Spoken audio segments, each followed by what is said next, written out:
Hi everyone, it's Michelle. Welcome to my art journaling channel. I'm so happy that you are here. Today I grabbed out Marlene's brand new stencil from the April 2025 release.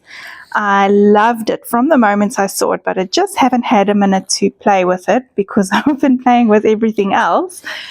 And today was this guy's turn.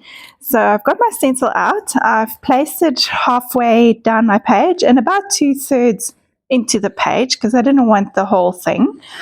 And then I've taped it down with a little bit of stencil tape, and I'm going to go in with a couple of different colors, just sponging through here and there to just get my base layer down. I did not gesso my page at all. I just went straight in.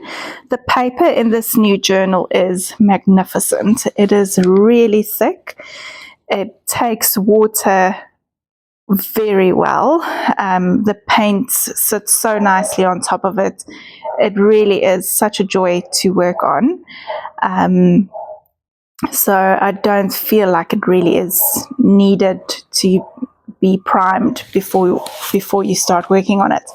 So I'm just going through finding all of the different little shapes in the stencil, and the more I looked at it, the more it looked to me like kind of folk art inspired. So there were a lot of flowery bits that came together, repeated, and then they came together to make this kind of abstract looking, but when you break down the stencil into its different shapes, you can actually see a couple of different flower shapes and leaf shapes. So I'm trying to stick to one color for each of those shapes, and then when things get a little bit too small for my sponge to go into, I've switched over to my paint pens, and I'm just adding a little bit more color to all of those shapes.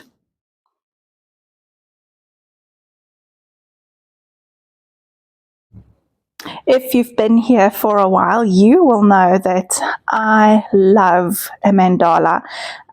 My tattoos on my arm, I have some mandalas in, and I use mandalas all the time on my work. In my work, I really love the look of them. For me, it's not like a meditation thing or whatever. I just really like the shape. Yeah, I do enjoy them. So I also, you might have noticed there, I grabbed up my pencil and I just traced along the outer edge of that stencil because I knew I wanted to make it a little border around, and I just wanted to get that shape correct. And now I'm going in and I'm extending all of those flowery bits with my paint pens, and I'm just making them look a little bit more like flowers. I'm trying to fill up a lot of the white space in between, and yeah, just make some of those shapes a little bit thicker and connecting them where I can see a flower shape going around and connecting the petals together, and the leaves I'm connecting to the stems because they're not connected on the stencil itself. So that's what I'm doing here. I'm probably going to go a little bit quiet because it is quite repetitive what I'm doing now, and pretty self-explanatory. You'll see it all come together as I work, and I will be chatting to you again shortly.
Right, once I'm happy with my paint pen details, I'm going to start going in with my pencils, color pencils, and I'm just going to add a little bit of shading here and there just to create a little bit of contrast in those flowers, in the petal shapes, in the leaves.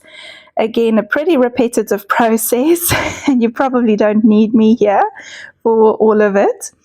What I did want to say is I had a little bit of time before my my clients came for the rebounding class. If you don't know, I'm a rebounding instructor. I own a studio, and we get fit together, and it's loads of fun.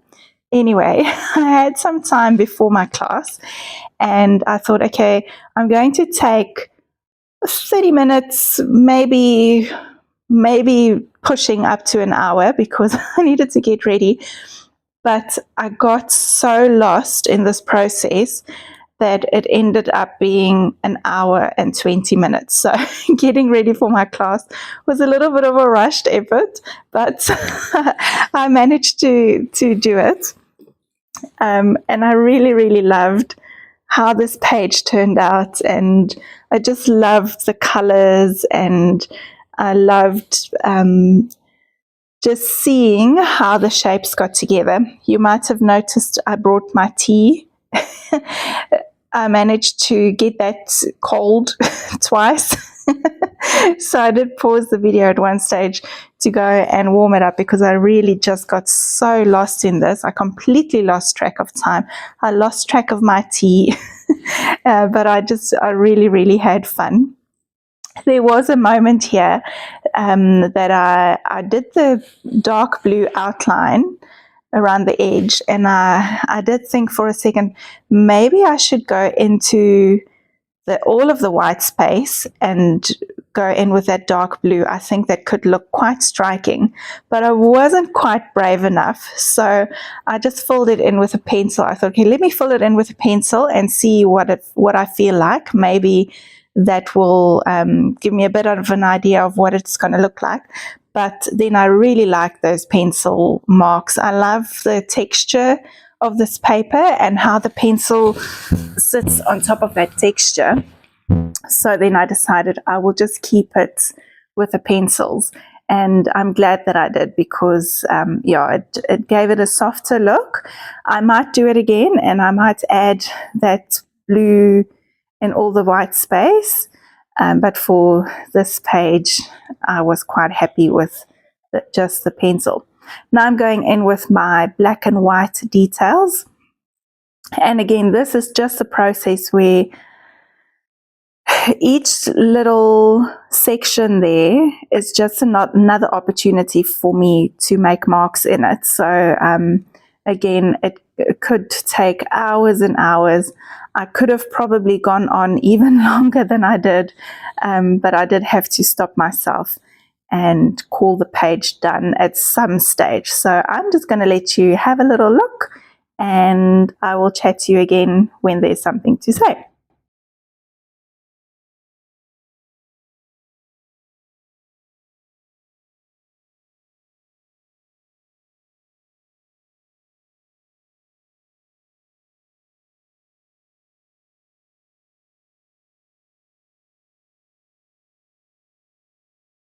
So after I did this little scallopy border with my white pen, I realized that I'd smudged my hand into some of the black dots in the center of those flowers.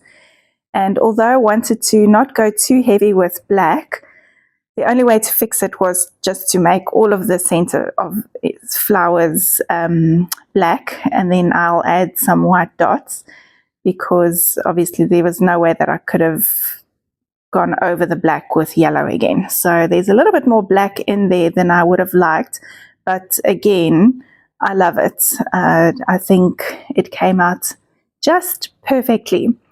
Lesson learned. So I've dried the paint that was there for fear of sticking my hand through it again.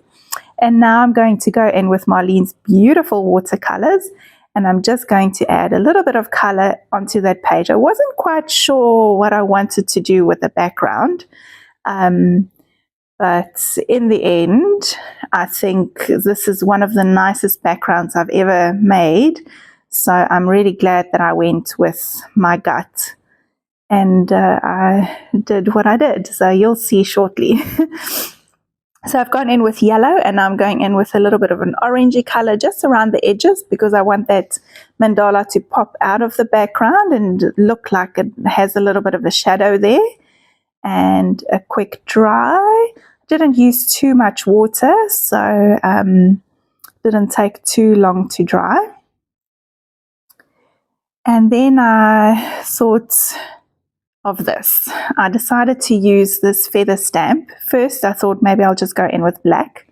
Then I thought no, I'm going to pop some watercolor paint onto that stamp, and I'm going to stamp that into my background in all kinds of directions. And I loved this. From the minute the first stamp went on, I was completely obsessed with it, and you can see I struggled to stop. So the lines are not defined, although you can still see the pattern, but there are also big splodges of watercolor on the pattern. I don't know what it is that made me love this so much, but I really, really did love it, and definitely something I'll do again. And now to try and get that mandala to pop out a little bit more from the background, I'm going in with just a little bit of the purple watercolor. It's almost like the punk color in the neons range. It's not quite punk, but on top of the other colors, it was good enough as a shadow for me.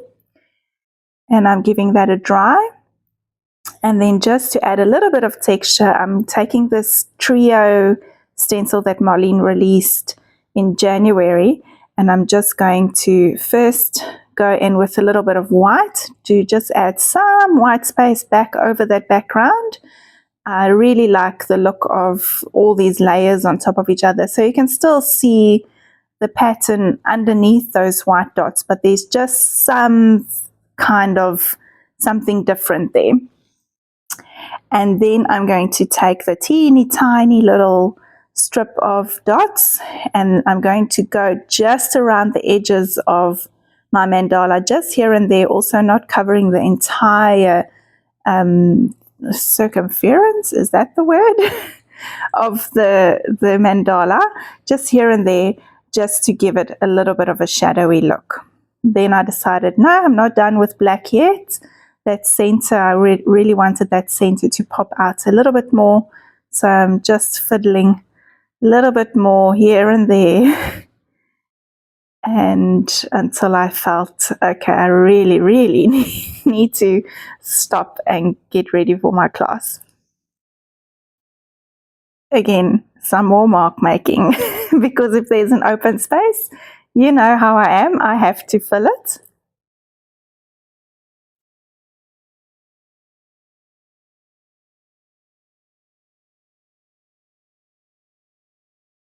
I would love to know in the comments, do you love mandalas?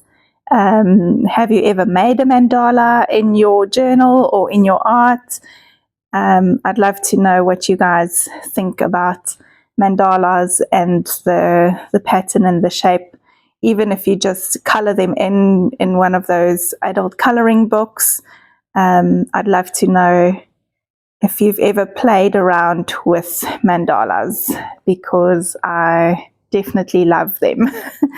My quote is, "Find beauty in the ordinary," and I think I'll do a little shadowing around it. Yes, again, just with the punk paint watered down, just a little bit of shadowing. And at this stage, I kind of thought the page was done, but I did come back later, and I did record this for you guys. A little bit of sprinkly bits around the quote, just tiny dots with my white pen. And then I quickly came back in with, and I just darkened up some of the, where I would think shadowy bits are around those flowers with that kind of tealy kind of color. And that really, really helped them to pop out a bit more. And that brought the mandala together for me. I was quite happy that I did that. yeah, that's it for the page. Thank you for bearing with me with my slightly longer but also slightly faster video. Please like the video, subscribe to my channel if you have not done so yet, and I will be back with you again very soon.